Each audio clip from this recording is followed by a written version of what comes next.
guys, it's Nick here and welcome to Vlogmas Day 10. I have another book review for you today and I'm going to be reviewing All the Bright Places by Jennifer Niven.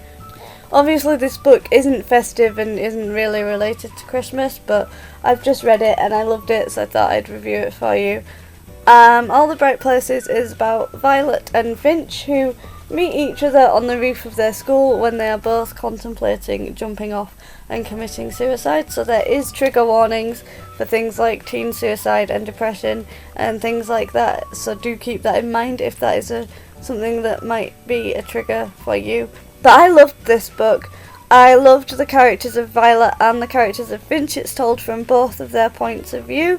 They're both dealing with different situations and different circumstances, and there's also trigger warnings of parental abuse as well, just to warn you.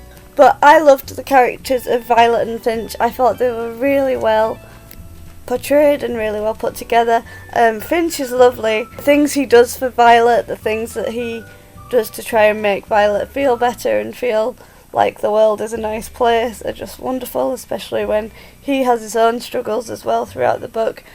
Finch is most definitely my new book boyfriend, and he seemed like he genuinely cared about her as well. I really liked the character of Violet too, although it took me longer to warm to Violet than it did to warm to Finch. At times she does come across a little cold, or she did for me, especially in the beginning, but then at the end she really did warm up and I really warmed to her and really liked her and really wanted her to get to a place in her life where she was much happier. One criticism of the book that I do have is that I don't think a lot of the characters besides Finch and Violet were developed that well. Like, there were other characters in there and they just weren't developed enough for me.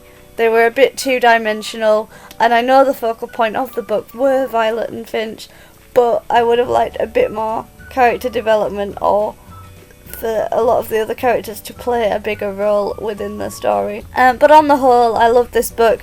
I think I devoured it in about 3 days, and it only took me 3 days because on the first day I think I only read like 3 chapters because I was falling asleep over the book, but I would have definitely read it in 2 had I not started it so late at night. I think it was a book that when I wasn't reading it, I was thinking about it, and when I was reading it, I couldn't read it fast enough because I wanted to get to the end to find out what happened to these characters, because I loved them, but at the same time I didn't want to miss anything, so I was forcing myself to slow down with the book. I would definitely pick this up if you like YA novels, if you like YA romance novels, if you like YA that deals with gritty issues like mental health. If you've read the book, let me know what you think of it in the comments down below. If you like this video, then please give it a thumbs up, and don't forget to subscribe, and I will see you all again soon.